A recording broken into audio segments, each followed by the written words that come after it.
እመቤታችን አለ መመኪያ ያልሆነቻት ሴት የለችም ይላል። መመኪያ ያልሆነ በሔዋን ምክንያት ያዘነ የተከዘ ማንነት የተለወጠው በሷ ነው ይላል። ለምን? እናት በመሆኗ አለ። ለእናቶች መመኪያ ናት አለ። እናቶች እየሰማችሁ ነው? እናት በመሆኗ ለእናቶች መመኪያ ናት። ደናግል አድምጡ። ድንግል በመሆኗ ደግሞ ለደናግል መመኪያ ናት አለ። ወይ ሰው እናት ይሆናል ወይ ድንግል ይሆናል። ከዚህ ውጪ መባዘን ነው። እናት በመሆኗ እናቶች ሁሉ ይመኩባታል አለ። እናቶች ብቻ ተመክተውባት እንዳይቀሩ ደግሞ ድንግል ሆናለች። ደናግል ይመኩባታል። እሷ ያልተመካችባት ከየት ትገኛለች? እሷ ያልተመካችባት እናት በዘመነ አዲስ ወዴት ትገኛለች? በጣም እና የእናቶች ቀን ይባላል። የሴቶች ቀን ማርች ምናምን የት ይከበራል?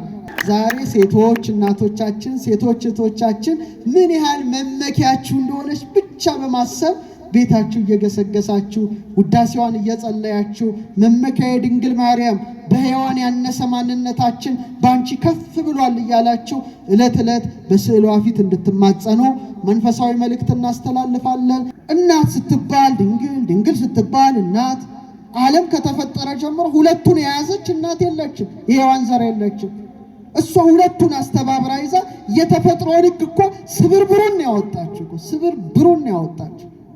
ስብርብሩን ያወጣችው መሲሁን የወለደችልን የእባቡን ራስ የቀጠቀጠውን የወለደችልን እሷ ናት። ወተት በሉ እስቲ ከድንግልና ጋር ሴቶች ምን ያህል ከፍ እንዳላቸው አስቡት እስቲ። በሷ የለም እናቶች ልክ ስትወልዱ ጌታ ሕፃኑ በሚያድግበት ገንዘብ ወተት ይሰጠዋል ከጡታችሁ። ትልቅ ጸጋ ነው፣ በረከት ነው። ደናግል ግን ወተት የላችሁም፣ አይሰጣችሁም። እሷ በቤተልሔም ድንግል ሆና ሳለች ከጡቶቿ ወተት ተገኙ። አያስገርምም? አያስገርምም ወይ? ያስገርማል።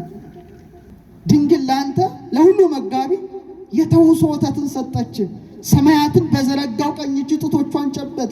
አቤት እመቤታችን የመመኪያችን ዘውድ፣ የድህነታችን መጀመሪያ፣ የንጽህናችን መሰረት እሷ ናት።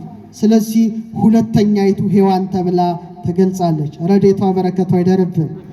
በስመ አብ ወወልድ ወመንፈስ ቅዱስ አሃዱ አምላክ አሜን። አቤቱ ጌታችን አምላካችን ንጉሳችን ሕይወታችን ብርሃናችን ተቀዳሚ ተከታይ የሌለ የአብ የባህሪ ልጅ ኢየሱስ ክርስቶስ ሆይ ከባህሪ አባት ከአብ ከባህሪ ሕይወት ከመንፈስ ቅዱስ ጋራ ክብርና ምስጋና አምልኮትና ውዳሴ ላንተ እናቀርባለን።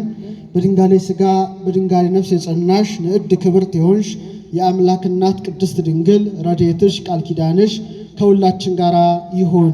ክቡራን ሊቃውንተ ቤተ ክርስቲያን፣ መምህራነ ወንጌል፣ የተወደዳችሁ የተከበራችሁ የክርስቶስ ቤተሰቦች፣ አባቶች፣ እናቶች፣ እህቶች፣ ወንድሞች፣ ሕፃናትም ጭምር አንድ አምላክ በሚሆን በአብ በወልድ በመንፈስ ቅዱስ ስም እንደምን ቆያችሁ?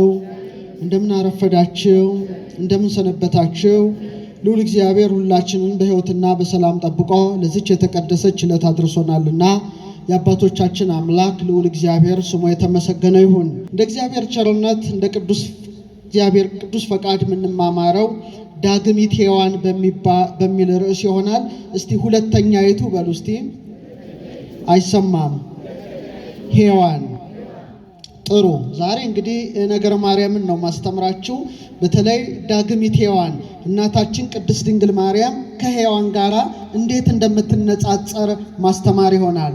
አስታውሳለሁ ነገረ ማርያም በብሉይ ኪዳን የሚለው 500 ገጾችን የያዘው 144 የቅድስት ድንግል ማርያም በብሉይ ኪዳን ምሳሌዎቿን የሚተነትነው መጽሐፍ ላይ በስፋት ተገልጧል።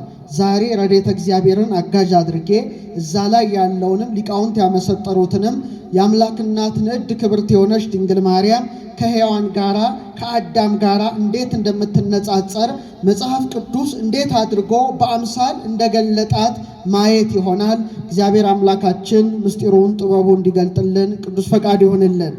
እስቲ ያልታረሰችው በሉ እስቲ። አዳም የተገኘባት ድንግል ምድር። ይህ እንግዲህ እናታችን ቅድስት ድንግል ማርያም የተገለጠችበት ታላቁ ምሳሌ ነው። የክብር ባለቤት ልዑል እግዚአብሔር በኦሪት ዘፍጥረት ምዕራፍ 1 ቁጥር 26 ላይ ንግበር ሰብአ በአርአያነ ወበአምሳሊነ ሰው በመልካችን እንደ ምሳሌያችን እንፍጠር ብሎ አዳም አባታችንን ከምድር አፈር አበጀው ይላል። በኦሪት ዘፍጥረት ምዕራፍ 2 ቁጥር 7 ላይ ምን ይላል? በስድስተኛው ቀን እግዚአብሔር አምላክ አዳምን ከምን አፈር አበጀው? ከድንግል ምድር አፈር አበጀው። በአፍንጫውም ሕይወትን እስትንፋስ እፍ አለበት ይላል። ይሄ ማለት ታላቅ ምስጢር ነው። ነቢየ እግዚአብሔር ሙሴ ይህን ነገር ሲጽፈው እጅግ ረቂቅ ምስጢርም እያስተላለፈበት ነበረ። እንግዲህ አዳም የተገኘባት ድንግል ምድር በጣም ትገርማለች። ዘር አልወደቀባትም፣ አልታረሰችም፣ አልተኮተኮተችም። እግዚአብሔር አምላክ ከድንግል ምድር ማንን ፈጠረ? ቀዳማዊውን አዳምን ፈጠረ። ይሄ ማለት ሊመጣ ሊገለጥ ላለው ታላቅ ምስጢረ ሥጋዌ ጥላ ነበረ። ቀድሞ አባታችን ያለ ዘር ያለ ሩካቤ ከድንግል ምድር እንደተገኘ ሁለተኛው አዳም የተባለው ማን ነው? የኔና የናንተ ጌታ ኢየሱስ ክርስቶስ ነው። እሱ ደግሞ ያለ ዘር ያለ ሩካቤ ከማን ተገኘ? ከዳግሚት ምድር ከቅድስት ድንግል ማርያም በሕቱም ድንግልና ምን ሆነ? ተወለደ ማለት ነው። ይሄ በጣም ይገርማል። የመጀመሪያዋ ድንግል ምድር የሁላችንን አባት ማንን አስገኘች? አዳምን አስገኘች። እችኛዋ ምድር ድንግል ማርያም ደግሞ ማንን አስገኘች? የሁላችን ፈጣሪ ንጉሠ ሰማያት ወምድር ኢየሱስ ክርስቶስን አስገኘች።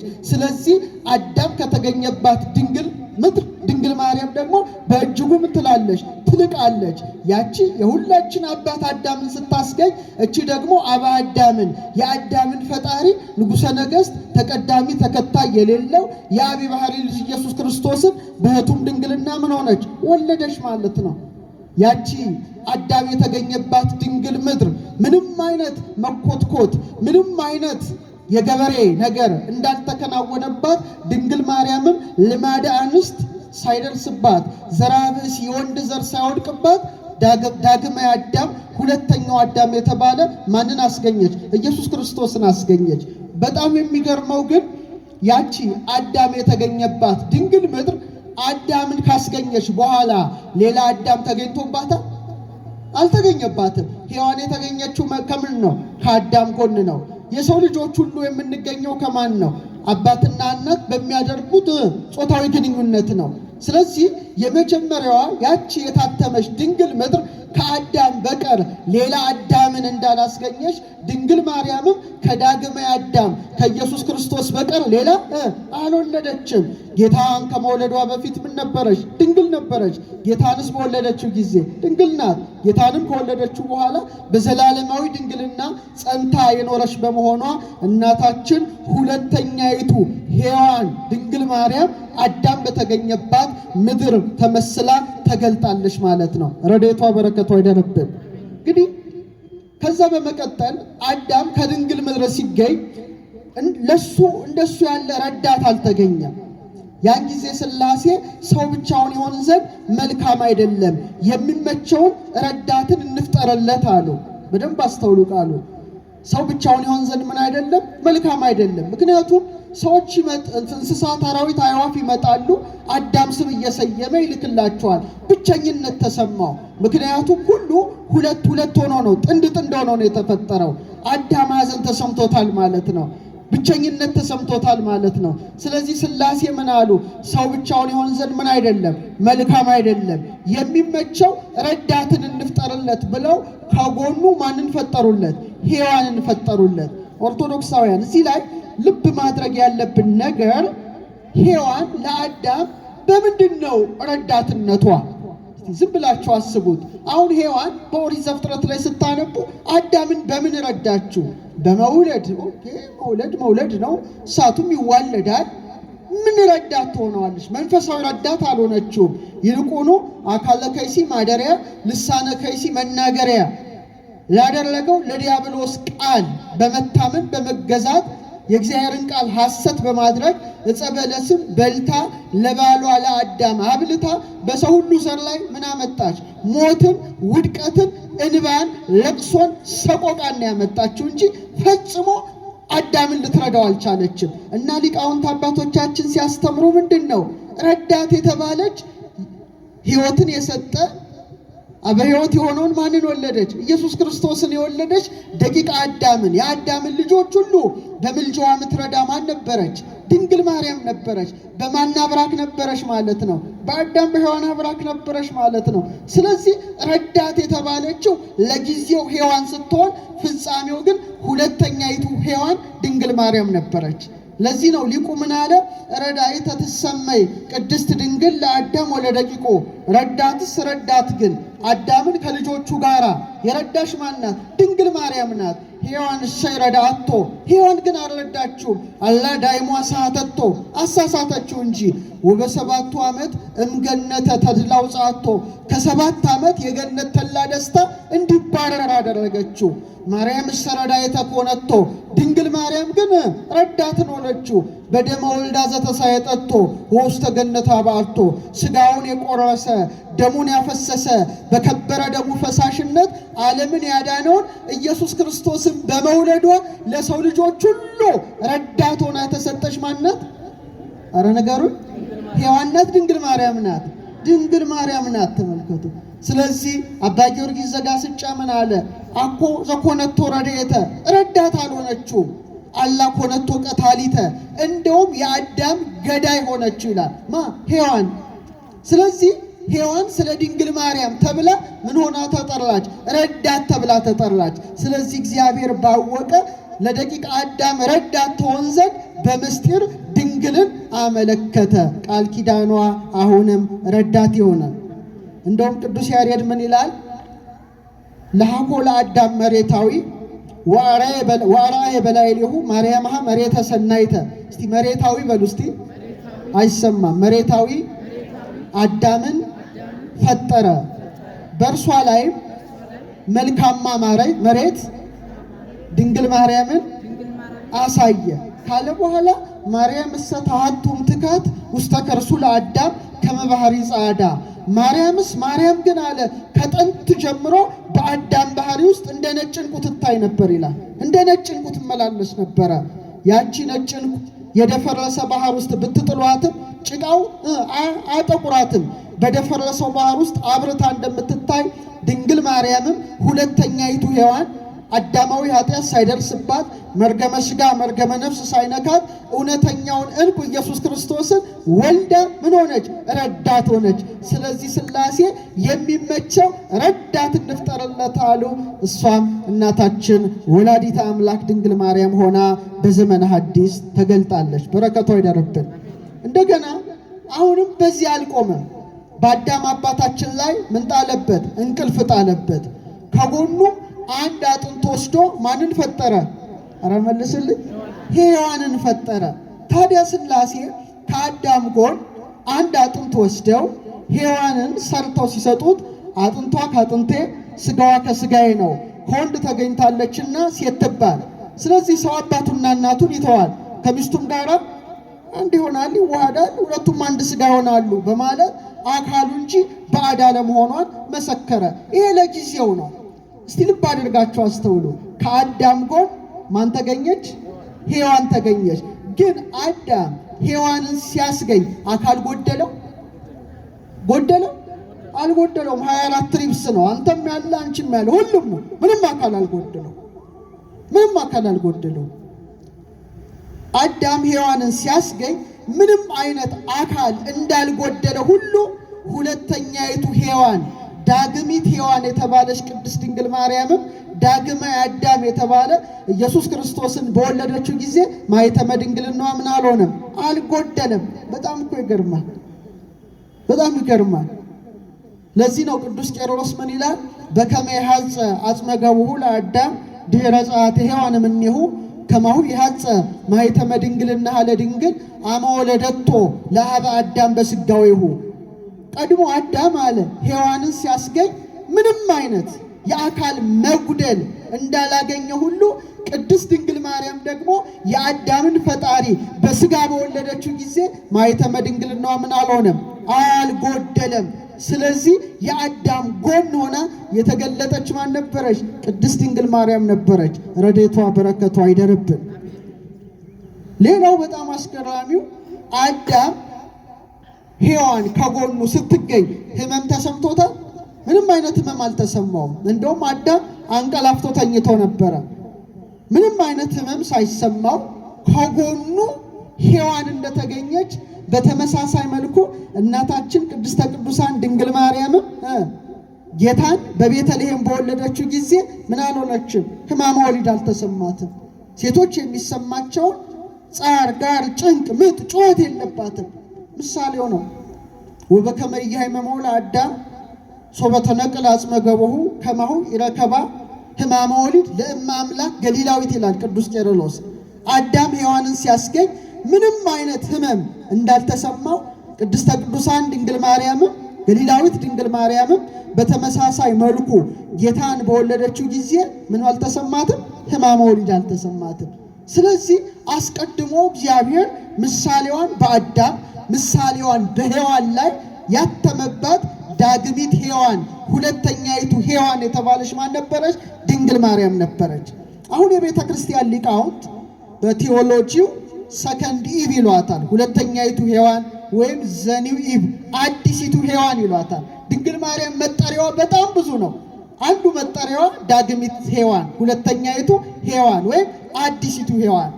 ሊቃውንት ይሄንን ሊሉበት የቻሉት ምክንያት ለምሳሌ ቅዱስ ጳውሎስ በአንደኛ ቆሮንቶስ ምዕራፍ 15 ቁጥር 21 ጀምራችሁ እስከ 22 ብታነቡ አዳምንና ክርስቶስን ያነጻጽራል።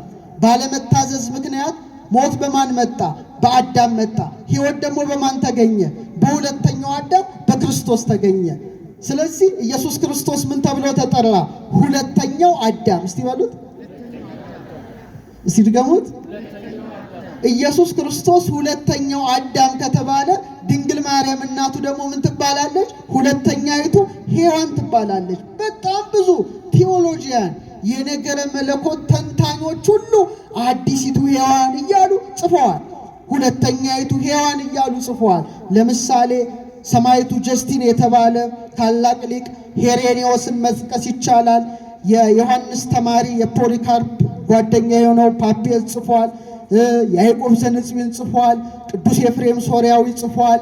ያዕቆብ ዘስሩግ ጽፏል። ኤጲፋኒዎስ ጽፏል።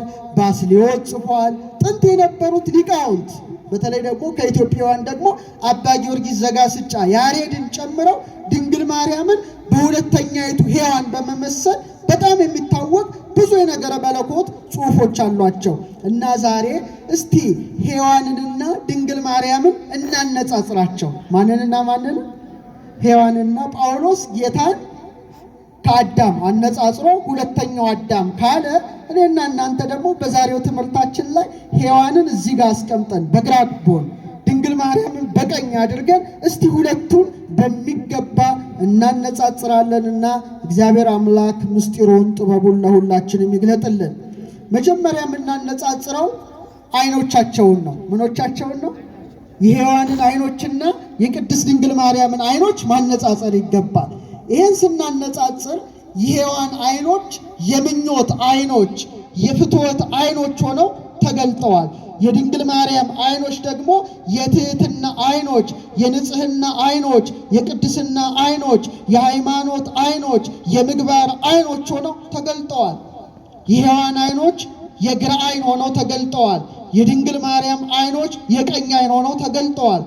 የሔዋን አይኖች የጨለማ አይኖች ሆነው ተገልጠዋል። የድንግል ማርያም አይኖች ደግሞ የብርሃን አይኖች ሆነው ተገልጠዋል። መጽሐፍ ቅዱስ ስለ ሔዋን አይን እንዲህ ብሎ ይጽፍልናል። በኦሪት ዘፍጥረት ምዕራፍ 3 ቁጥር 6 ላይ የምኞት አይን፣ የስግብግብነት አይን ስለነበራት ስለ ሔዋን እንዲህ አለ። ሴቲቱም ዛፉ ለመብላት ያማረ እንደሆነ ለዓይንም የሚያስጎመጅ እንደሆነ አየች ይላል። ምን አለች? አየች። እግዚአብሔር አትብሉ ያለውን ዛፍ እሷ ደግሞ ፍትወት ጸንቶባት፣ ምኞት ጸንቶባት፣ ፈቲው ጸንቶባት እሷ እንደውም የሚያስጎመጅ ሆኖ ተመለከተችው። ስለዚህ አይኗ ምን ሆኗል ማለት ነው? ረክሷል ማለት ነው። ቆሽሿል። የሔዋን አይኖች ወደ ጸበለስ ያየው ለምንድን ነው? ለምን ይመስላችኋል? ከእግዚአብሔር በላይ ሆኖ ሁሉንም ነገር ጠቅልሎ ለመግዛት ነበረ። ስለዚህ አይኗ ለምድራዊ ፍላጎት የተማረከ ነበረ። እስቲ ወደ እመቤታችን ወደ ቅድስት ድንግል ማርያም አይኖች እንምጣ። አቤት የድንግል ማርያም አይኖች እንዴት አይነት አይኖች ናቸው! በቤተ መቅደስ ሳለች መላእክት ሲወጡ ሲወርዱ ትመለከት የነበረ የተቀደሰ አይን ነበራት። አይኖቿ ነውር ነቀፋ አልነበራቸውም። የኢሳይያስን መጻሕፍት ያነቡ ነበረ። ሁሌ ፊቷን አይኗን ወደ ምስራቅ አድርጋ የእግዚአብሔርን መምጣት ትጠባበቅ ነበረ። እነ ዘካርያስ ሲያመሰግኑ ታያቸው ነበረ። የድንግል ማርያም አይኖች በጣም የተቀደሱ ናቸው። እንደውም ምን አለች? እግዚአብሔር አየኝ አለች። የባሪያይቱን ትሕትና ምን ብሏል? ተመልክቷልና ብላ የተናገረች የትሕትና አይን የነበራት ነበረች። ረድኤቷ በረከቷ ይደርብን። ለዚህ ነው በተቀደሰ ስዕሏ ላይ የድንግል ማርያም አይኖች ሲሳሉ ጎላ ተደርገው ነው የሚሳሉት። ጎላ ተደርገው ከንፈሯ ትንሽ ሆኖ ይሳላል። አይኗ ደግሞ ጎላ ተደርጎ የሚሳለው ምንድን ነው? በሃይማኖት፣ በምግባር፣ በንጽህና፣ በቅድስና የመላ አይን ነበራት። በረከቷ ይደርብን።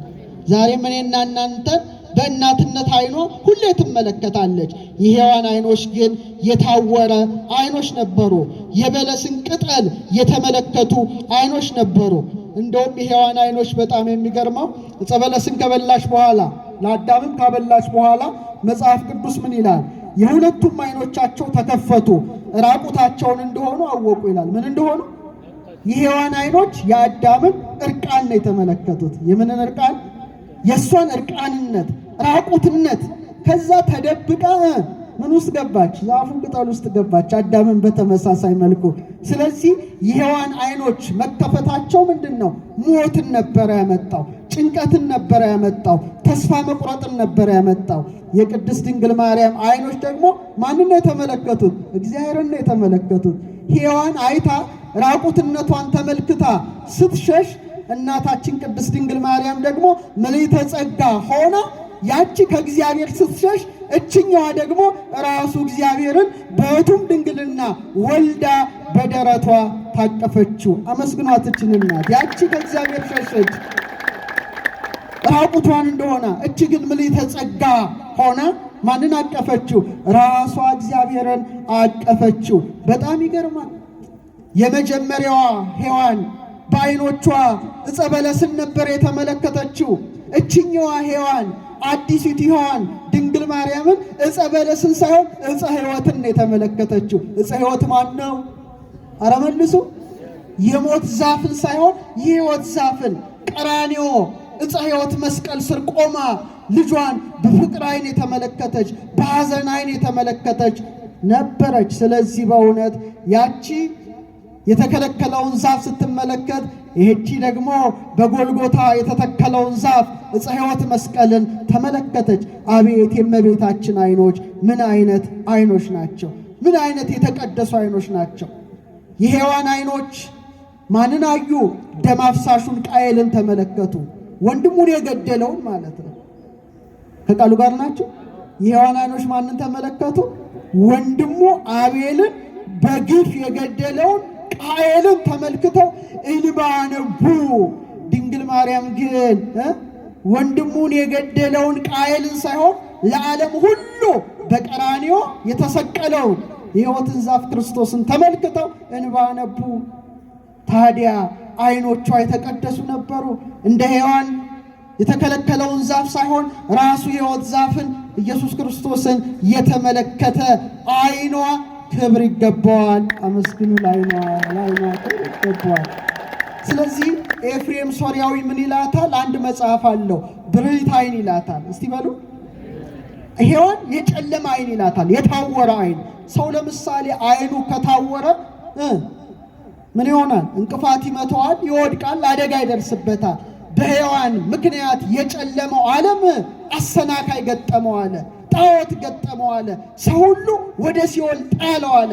ድንግል ማርያም ግን ብርህት አይን ሆና እውነተኛውን ብርሃን ኢየሱስ ክርስቶስን ስለወለደች የእሱ አይን ይላል ቀኝ አይን ነው ይላል። ቀኝ አይን ነው፣ የቀና አይን ነው፣ በብርሃን የተመላ አይን ነው ይላታልና እናታችን ድንግል ማርያም አይኗ ከማጋ ተነጻጸረ? ከሔዋን ጋራ ተነጻጸረ። ሁለተኛው በጣም የሚገርመው የመጀመሪያዋ ሔዋን ጆሮና የቅድስት ድንግል ማርያምን ጆሮ ደግሞ እስቲ አነጻጽረን እንመልከተው። ሞት የገባበት ጆሮ፣ ሕይወት ከገባበት ጆሮ፣ ጨለማ ከገባበት ጆሮ፣ ብርሃን የገባበት ጆሮ አቤት ሲነጻጸር ራሱ እንዴት አይነት ነገር ነው! እስቲ የሁለቱን ጆሮ እንመልከት። የሔዋን ጆሮ የማንን ድምፅ አደመጠ? የሰይጣንን ድምፅ አደመጠ። የቅድስት ድንግል ማርያምስ ጆሮ? አረ መልሱልኝ! አረ መልሱልኝ! የመልአኩ የቅዱስ ገብርኤልን ብስራት አደመጠ። በጣም ይገርማል። ሔዋን ጆሮዋን ከፈተች። ለማን ከፈተች? ቅድም እንዳልኩት ምቀኛ ለሆነው፣ ትዕቢተኛ ለሆነው፣ አካለ ከይሲ ማደሪያ፣ ልሳነ ከይሲ መናገሪያ ላደረገው ለጨለማው አበጋዝ ጆሮዋን ከፈተች። ምክሩን ማድመጥ ጀመረች። ቅድስት ድንግል ማርያም ግን የሐሰትን ምክር ለመስማት ጆሮዋን አልከፈተችም። እሷ ዓይናችሁ ይከፈታል ብሎ ሐሰትን ለተናገረው መልአክ ጆሮዋን አልከፈተችም። የድንግል ማርያም ጆሮ የተከፈቱት ከእግዚአብሔር ለተላከው ለማን ነበረ? ለቅዱስ ገብርኤል ነበረ። ያ ማን አድሮበታል? ዲያብሎስ አድሮበታል። ይሄኛውም ልኮታል፣ እግዚአብሔር ልኮታል። በጣም የተለያዩ ጆሮዎች ናቸው። በጣም የተለያዩ ጆሮዎች ናቸው። በሔዋን ጆሮ ምን ገባ? ሞት ገባ። ሞት ፈሰሰ። ያ ሁሉ የሞት መልእክት እኔና እናንተን ጠርጎ አጠፋ። በድንግል ማርያም ጆሮ ደግሞ ጸጋን የተመላሽ ደስተኛይቱ ደስ ይበልሽ ብሎ ሊቀ መላእክት ቅዱስ ገብርኤል ብስራቱን በጆሮዋ አስገባ። አቤት የእመቤታችን ጆሮ ምን አይነት የተከበረ ጆሮ ነው! ሞት የገባበት የሔዋን ጆሮ አይደለም። ሕይወት የገባበት፣ ሰላም የገባበት፣ ብስራት የገባበት የእግዚአብሔር ልጅ ሰው እንደሚሆን ታላቁ የምስጢረ ሥጋዌ ምስጢር የተነገረበት ደጅ ሆኖ ተገለጠ። ጆሮዋ ምን ሆኖ ተገለጠ? የእግዚአብሔር ደጅ ሆኖ ተገለጸ። ዳዊት ለዚህ ነው ምን ይላታል? ስምዒ ወለቴ ወርኢ ወአጽሚ ዝነኪ፣ ልጄ ስሚ አድምጪ፣ ርእሲ ዝበኪ ወቤተ አቡኪ፣ ወገንሽን የአባትሽን ቤት ምን በይ እርሺ ይላታል፣ አድምጪ ይላታል። ለምን? እስመ ፈትወ ንጉሥ ስነኪ፣ ንጉሥ ደምግባትሽን ወዷል። እሱ ማን ነው? አረ መልሱ! እግዚአብሔር ነው። አድምጪ ይላል። የድንግል ማርያም ጆሮዎች ሞትን ያመጣውን እባብ የሚያደምጡ አልነበሩም። ብስራትን ያመጣውን የገብርኤልን ሰላምታ የሚቀበሉ ስለሆኑ እርሺ ይላል። ዘመድሽን እርሺ፣ ቤትሽን፣ ወገንሽን እርሺ። ማን ውበትሽን ወዷል? እግዚአብሔር ውበትሽን ወዷል። እግዚአብሔር ነጸረ ኩሎ ዓለመ ወይረከበ ማርያም ዘከማኪ እመ። እግዚአብሔር አለ ሊቁ ዓለምን ሁሉ ተመለከተ፣ ማርያም እንዳንቺ ያለች እናት አላገኘም። ኪያሁሰ ጽጌ ዘእምከርስኪ ተቀስመ፣ አበባ የተባለ ክርስቶስ ከማኅፀንሽ ተለቀመ። ዳዊት አመረኪ እንዘይብል ቅድመ፣ ስምዒ ወለቴ ወርኢ ዳግመ፣ እስመ ፈትወ ንጉሥ ስነኪ አዳመ። እግዚአብሔር በዳዊት አድሮ ልጄ ስሚ፣ አድምጪ፣ ወገንሽን የአባትሽን ቤት እርሺ ብሎ አመልክቶሻልና። አቤት የድንግል ማርያም ጆሮዎች! ጸጋን የተመላሽ ደስተኛይቱ ደስ ይበልሽ የሚል የሕይወትን ሰላምታ የደስታን ሰላምታ የሰማ ጆሮ ነበረ። ኦርቶዶክሳውያን ሔዋን እግዚአብሔር ትእዛዝ አዘዘ። ይህን አትብሉ አትብሉ፣ በቃ አትብሉ አለ። አትብሉ ነው። እሷ ግን ተጠራጠረች። እግዚአብሔርን ተጠራጥራ እግዚአብሔርን ሐሰተኛ አድርጋ በጆሮዋ በሰማችው የሐሰት መልእክት ዲያብሎስን እውነተኛ አደረገች። ድንግል ማርያም ግን እውነተኛውን ብስራት ከቅዱስ ገብርኤል ሰማች። መጨረሻ ምን አለች? ይኩነኒ በከመ ትቤለኒ፣ እንደ ቃል ምን ይሁንልኝ፣ ይደረግልኝ በማለት ተቀበለችው። አቤት የድንግል ማርያም ጆሮዎች! ታውት እሱ በጣም የሚያስደንቀው ጌታን ጽንሳ ሳለ እንደ ሔዋን አጋንንት ድምፅ ነው ሲሰማ ያኖራቸው። ድንግል ማርያም ግን ጌታን ጽንሳ ሳለ ቅዱስ ቅዱስ ቅዱስ እያሉ ሲያመሰግኑት አንገቷን ዘለስ አድርጋ ይላሉ ሊቃውንት ከማኅፀኗ የማንን ሰላምታ ሰምታለች? የመላእክትን ሰላምታ የሰማ ጆሮ ነበራት። አይገርም? የማንን ሰላምታ የሰማ አልኳችሁ? ኧረ መልሱልኝ! ምን አይነት ነገር ነው? አንገትን ዝቅ አድርጎ ከማህፀን የሚሰማውን የመላእክትን ምስጋና ያደመጠ ጆሮ ምን አይነት ጆሮ ትሉታላችሁ? በጣም የተለየ ነው። ሀገረ እግዚአብሔር ለዚህ ነው አባ ጊዮርጊስ ምን ይላል? ከርሰ ድንግል አብዮ ተላለም አየራት የድንግል ማህፀን አለ ከአየራት በለጠ ወተሰበሃ እምሱራፌል ወኪሩቤል በኪሩቤል በሱራፌል ዘንድ ተመሰገነ። ከርሰ ድንግል ኮነ ታቦተ ወማኅደረ ለእግዚአብሔር አዶናይ የድንግል ማርያም ማኅፀን አዶናይ ለተባለ ለእግዚአብሔር ምን ሆነ? ማደሪያውን ሆነ። ስለዚህ የድንግል ማርያም ጆሮዎች ከሐሜት የነጹ ከትዕቢት ድምጾች የነጹ ከዓለማዊ ጫጫታ የነጹ ነበሩ። እንደ ሔዋን አልነበሩም። እንደ ሔዋን ጆሮ የጎሰቆሉ ጆሮዎች አልነበሩም። እሷ የፈቀደችው በጆሮዋ ማንን ማድመጥ ነው? የእግዚአብሔርን ድምፅ ማድመጥ ነው። እሷ በጆሮ የፈቀደችው የማንን ሰላምታ መስማት ነው? የካህናቱን ውዳሴ መስማት ነው። እሷ በጆሮዋ መስማት የፈለገችው የማንን አዋጅ ነው? የቅዱሳን መላእክትን አዋጅ ነው። ስለዚህ የድንግል ማርያም ጆሮዎች የተለዩ ነበሩ። የእግዚአብሔርን ቃል ሰማች፣ የእግዚአብሔርን ቃል አመነች፣ ለእግዚአብሔር ቃል ታዘዘች። ራሱ ቃል እግዚአብሔርን ጸንሳ ተገኘች፣ ስጋው ቃልን። ስለዚህ ጆሮዋ የስጋዊ በሮች ነበሩ። በጆሮ አይደል ሰምታ የጸነሰች ነው አይደለም? ይኩነኒ በከመ ትቤለኒ አደመጠች፣ እንደ ቃል ይሁንልኝ ይደረግልኝ። እኔ ግን የሚገርመው እሱ አይደለም። በጣም የሚገርመው የጆሮዎቿ ነገር ከሁሉም እኔ በጣም እገረማለሁ። ለምን መሰላችሁ? ተቀዳሚ ተከታይ የሌለው የአብ የባሕርይ ልጅ በእግዚአብሔርነት በአምላክነት በፈጣሪነት በእበይ በክብር በኃይል በክይል ከአብ ከመንፈስ ቅዱስ ጋር አንድነት ገንዘቡ የሆነው ጌታ ከእሷ ተወልዶ እማማ ብሎ ሲጠራ ጆሮቿ ደመጡ። ድንቅ እኮ ነው። ቅዱስ ቄርሎስ ምን ይላል? እግዚአብሔር በዘመነ ሥጋዌው እናቴ ብሎ ይጠራታል። ምን ብሎ ጠራት? ቆይ አንተ እናትህ ማን ብለህ ነው የምትጠራው? እማ አይደለትም? እናቴ ብለህ እንደምትጠራት ራሱ እግዚአብሔር እናቴ ብሎ የጠራት እሷን ብቻ ነው። ምን አይነት ነገር ነው? ምን አይነት ያስደናቂ ጆሮዋን ተመልከት። እንደውም ምን ይላል እሱ ሲጨምር ሉቃስን ሲተረጉም ነው ለይቀ በበህቅ እንዘይትየዘዝ ለአዝማዲሁ ተይቲሙ ወለይቲሙ ይላል። ለእናቱ እየታዘዘ በየጥቂቱ ሲያድግ በናዝሬት ገሊላ ጌታዬና ልጄ ትለው ነበር ይላል። በአንድ ጊዜ ምንና ምን? ጌታዬና ልጄ። ማን ነው እግዚአብሔርን ልጄ ብሎ መጥራት የሚደፍር? ከሷ በቃ ሁሉም ጌታዬ፣ አምላኬ፣ ንጉሴ፣ አባቴ ወዘተርፈ ትላለህ እንጂ ልጄ ልትላት ጌታዬ ትለዋለች ይላል። አምላኳ ስለሆነ ልጄ ትለዋለች፣ ልጇ ስለሆነ። እሱም ደግሞ እናቴ ብሎ ይጠራል። ስጋን ተዋህዷል።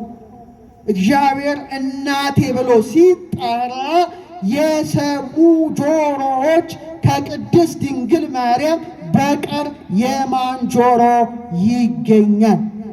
የማንም ጆሮ አይገኝም። ረድኤቷ በረከቷ አይደረብን። ስለዚህ እስቲ አብረን እንበል የድንግል ማርያም ጆሮዎች በሉ እስቲ። አይሰማም። የመለኮታዊ ጥበብ በሮች፣ መዳን የገባባቸው በሮች፣ የእምነት መተላለፊያዎች፣ የመታዘዝ መሳሪያዎች፣ የሔዋንን እርግማን የገለበጡ ጆሮዎች ናቸው። ሔዋን የሰማችው ምንድነው? በሕመሙ ለጂ በሕማም ለዲ ወሊደኪ ይኩን ምግባኪ በምትኪ በጻር በጋር በጭንቁ ለጂ ነው። በቃ ይህን አይነት ነገር ነው። አስጨናቂ እኮ ነው። ከዛ ፈቃድሽ ወደ ባልሽ ይሁን የሚል ነበረ።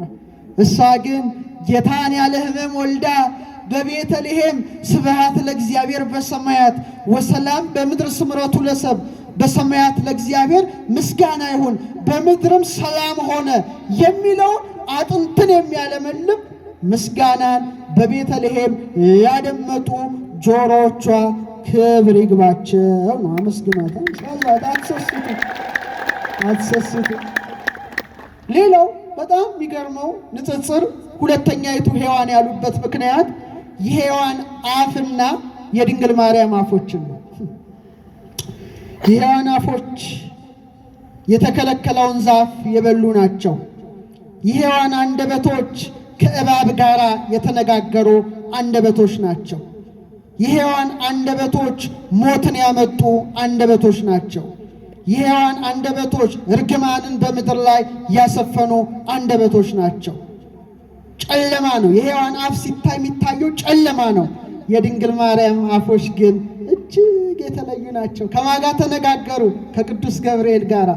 ደግሞ የሚገርማችሁ ሔዋን ከዲያብሎስ ጋር ተነጋግራ ከባቡ ማለቴ ነው አምናው ወዲያው በልታ ማብላቷ። የድንግል ማርያም ግን አስተዋይነት ተመልከቱ። መልአኩን ተከራከረችው፣ ዝም ብላ አላመነችም። መጨረሻ ለእግዚአብሔር የሚሳነው ነገር የለም ሲላት አይደለ እንደ ቃል ይሁንልኝ ይደረግልኝ አለችው። በቃ አቤት! ሔዋን ከእባቡ ጋር ባደረገችው መነጋገር የመጣው እርግማን ቅድስት ድንግል ማርያም ከቅዱስ ገብርኤል ጋር በመነጋገሯ ምን ሆነ? ተገለበጠ። ተገለበጠ።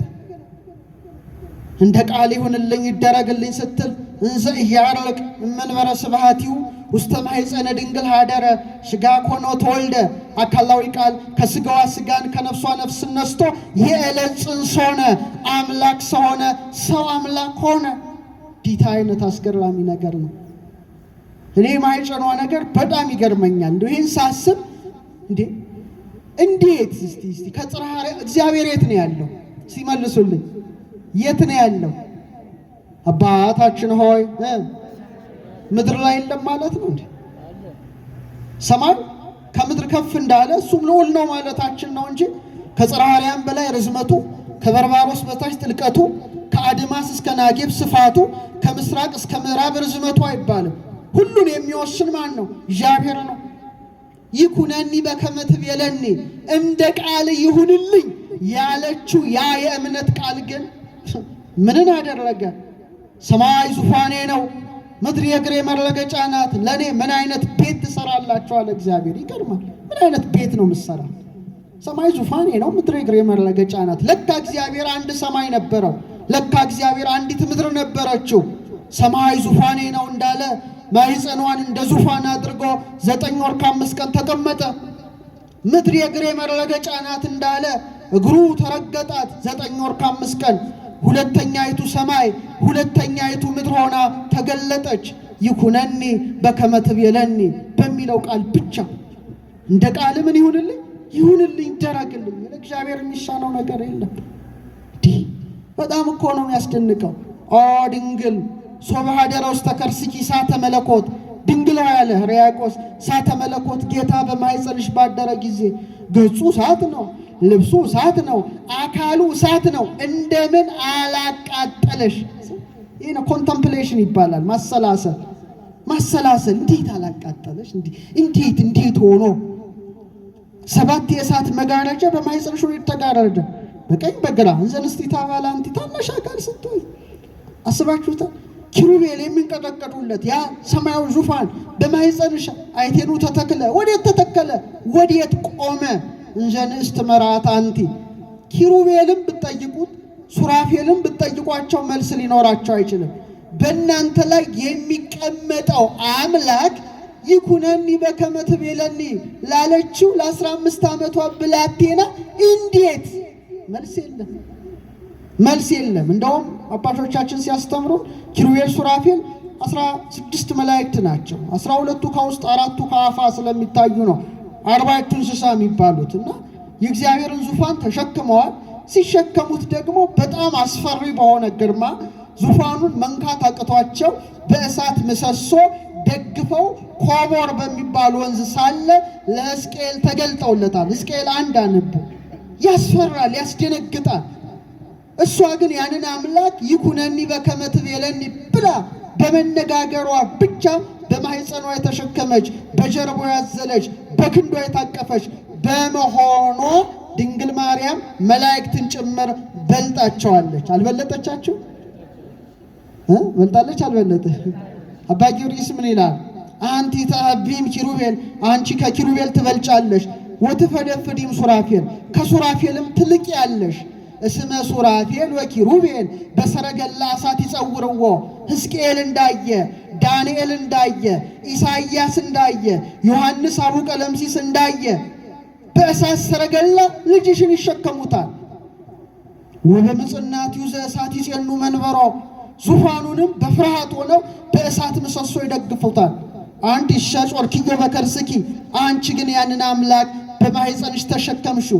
በምን? በአንደበቷ ይኩነኒ በከመ ትቤለኒ ብቻ በማለቱ ወሐቀፍኪዮ በአብራክኪ በጉልበቶችሽ ታቀፍሽው። የሔዋን ጉልበቶች የሔዋን እግሮች ወደ ዕፀ በለስ ነው የገሰገሱት። የድንግል ማርያም እግሮች ግን ጌታዋን ያቀፉት። ህየንተ ምጽናቲው ዘእሳት አእዳውኪ ኮና በእሳቱ ምሰሶች ፈንታ ምኖችሽ ተተኩ አለ፣ እጆችሽ ተተኩ አለ። እነዛ ዙፋኑን በእሳት ምሰሶ ሲደግፉ፣ ድንግል ማርያም ግን ዓለምን የሚደግፈውን ጌታ ሕፃናት ናላ ያወርዳቸዋል ብለው በእጆቿ እንዲደግፉ በእጆቿ ደገፈችው። ክብር ለክንዷ፣ ክብር ለእጇ፣ ክብር ለማኅፀኗ፣ ለሁሉም ለሁሉ። ስለዚህ ከሔዋን ጋር ስትነጻጸር እንዲህ ውብ ሆና የተገለጠች ማናት? የአምላክ እናት ረድኤቷ በረከቷ ይደርብን። የሔዋን እጆች የስስት እጆች፣ የቅሚያ እጆች ነበሩ። ሞትን ያመጡ እጆች ነበሩ። ሞትን ለአዳም ያስተላለፉ፣ ሞትን ለሰው ዘር ያወረሱ እጆች ነበሩ። ከፍሬውም ወሰደችና ለባሏ ሰጠች ይላል መጽሐፍ። የድንግል ማርያም እጆች ግን የሕይወትን ዛፍ ኢየሱስ ክርስቶስን ለመታቀፍ የተዘረጉ ነበሩ። አቤት እጆቿ! የሔዋን እጆች በለስን ሲጨብጡ፣ የድንግል ማርያም እጆች ደግሞ የሕይወት ዛፍ ኢየሱስ ክርስቶስን ምን ሆኑ? ታቀፉ። የሔዋን እጆች ለባሏ የሞት ጽዋ፣ ለባሏ የመርገም ፍሬ ያቀረበ እጅ ነበረ። ድንግል ማርያም ግን አቤት አዳም ከሔዋን ሞትን ሲቀበል ከድንግል ማርያም እጆች ደግሞ ምንን ተቀበለ? ሕይወት ኢየሱስ ክርስቶስን ተቀበለ። ልብላችሁ አመስግኑት። የእመቤታችን እጆች ሁሌ የተዘረጉ በቃና ዘገሊላ ተዘርግተው ልጄ ሆይ ምን የላቸውም አለች? ወይን ጠጅ እኮ የላቸው። ዛሬም ስዕሏን ስትመለከቱ እጇ ወደ ማን የተዘረጋ ነው?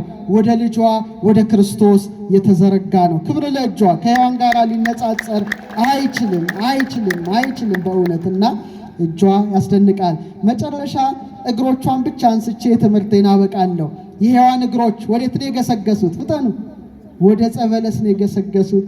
የድንግል ማርያም እግሮችስ ቅዱስ ገብርኤል ሲያበስራት ኤልሳቤጥን ለማገዝ ወዴት ገሰገሱ?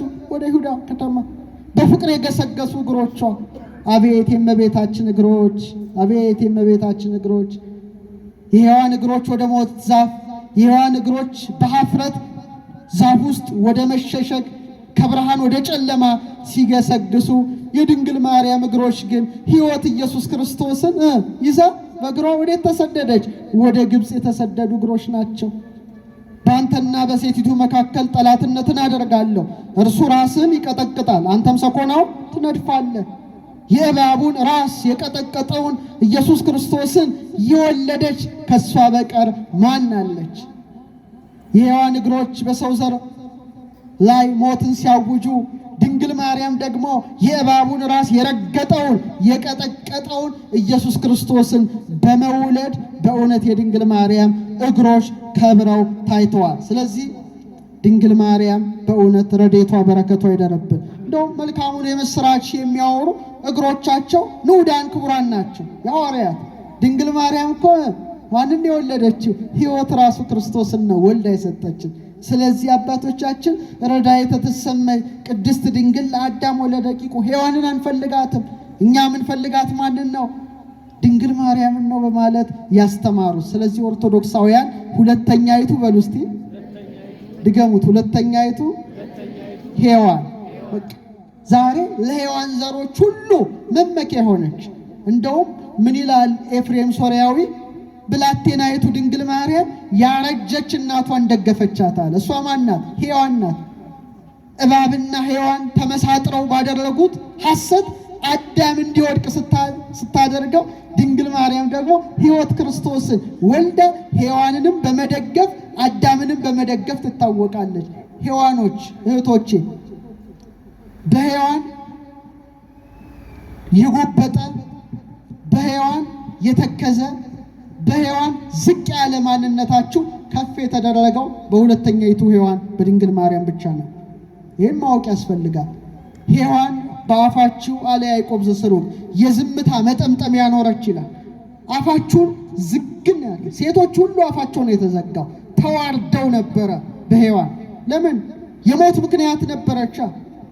ደግሞ ወንዶችም ይመካሉ። ምን እያሉ? አንደኛ አዳም ማንን አስገኘ? ሔዋንን አስገኘ እንጂ ሔዋን አዳምን አላስገኘችም። ስለዚህ የሴቶች መገኛ ማን ነው? ኧረ መልሱ። ወንድ እንጂ ሴት አይደለም። ስለዚህ ሴት ከወንድ ተገኘች እንጂ ወንድ ከሴት አልተገኘም። ይሄ ትልቅ በሴቶች ዘንድ ሐዘንን የፈጠረ ክስተት ነበር። ከድንግል ማርያም ወዲህ ግን ታሪኩን የተገለበጠው ሁለተኛይቱ ሔዋን ናታ። ዛሬ ወንዶች ተነስታችሁ ሴቶችን እናንተ እኮ የተገኛችሁት ከኛ ነው ብትሉ የመልስ ምቱ ከባድ ነው። ምንድነው የመልስ ምቱ? ሔዋን ከአዳም ከወንዱ አዳም ብትገኝ ከኛ ወገን የሆነች የመመኪያችን ዘውድ የድህነታችን መጀመሪያ የንጽህናችን መሰረት ድንግል ማርያም ሁለተኛውን አዳምን የአዳምን ፈጣሪ ያለ ወንድ በግብረ መንፈስ ቅዱስ ጸንሳ ምን ሆነች?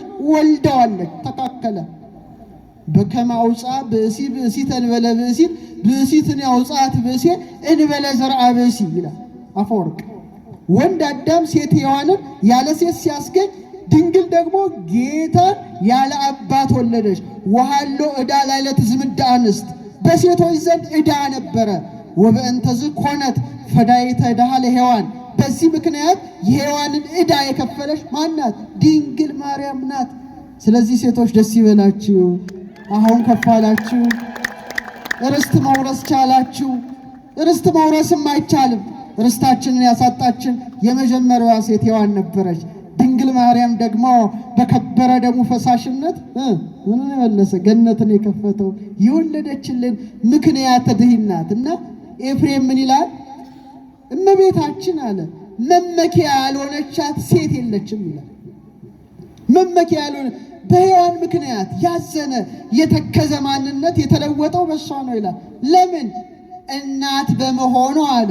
ለእናቶች መመኪያ ናት አለ። እናቶች እየሰማችሁ ነው?